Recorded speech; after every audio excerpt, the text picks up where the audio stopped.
saya sih membayangkannya nanti akan banyak orang korupsi, diam-diam sesudah akan ketahuan mengaku. Gitu kan? Sesudah akan ketahuan mengaku.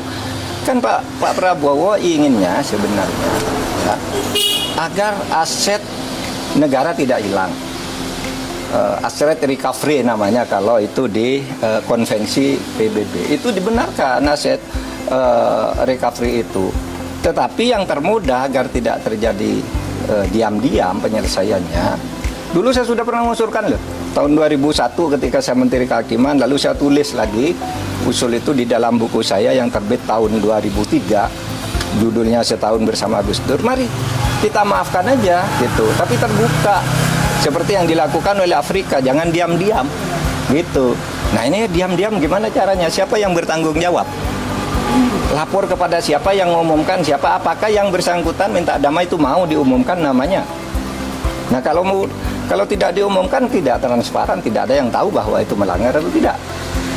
Tapi kalau diumumkan ya lewat pengadilan aja. Dan salah kalau mengatakan undang-undang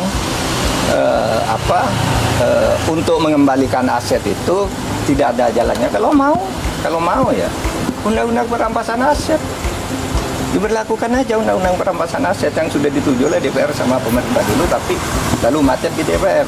Itu saja diundangkan, itu lebih gampang ya. Undang-undang perampasan aset itu kan bisa dilakukan begitu. Oke? Bapak menilai bahwasanya apa yang disampaikan oleh Menteri Hukum itu salah kaprah. Saya kira bukan salah kaprah, salah beneran. Kalau salah kaprah itu biasanya sudah dilakukan, terbiasa meskipun salah. Ini belum pernah dilakukan kok. Mana ada korupsi diselesaikan secara damai?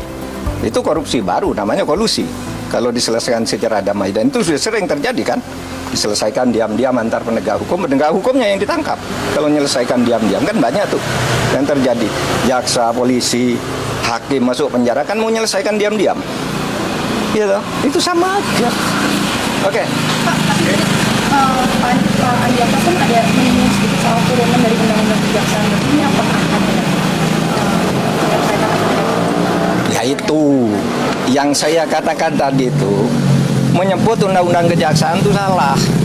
Undang-undang kejaksaan itu mengatur tentang itu di dalam pasal 35 yang menyatakan bahwa dalam hal-hal tertentu Jaksa Agung boleh menerapkan denda damai di mana sebuah kasus itu tidak diadili asal ada perdamaian tentang jumlah yang dibayar. Itu pasal 35 menyebut bahwa itu hanya untuk tindak pidana ekonomi. Lihat aja pasal 35 itu tindak pidana ekonomi itu ada 3. Kepabeanan, perpajakan, dan apa tadi? Dan bea cukai. Hanya itu yang boleh. Kalau korupsi lain tidak boleh, tidak pernah ada dan tidak boleh ada. Tapi terserah aja, nanti lihat aja akibatnya akan lari semua orang koruptor diam-diam. Kalau mau ketahuan baru ngelapor, minta damai, dan kita tidak tahu siapa yang mendamaikan.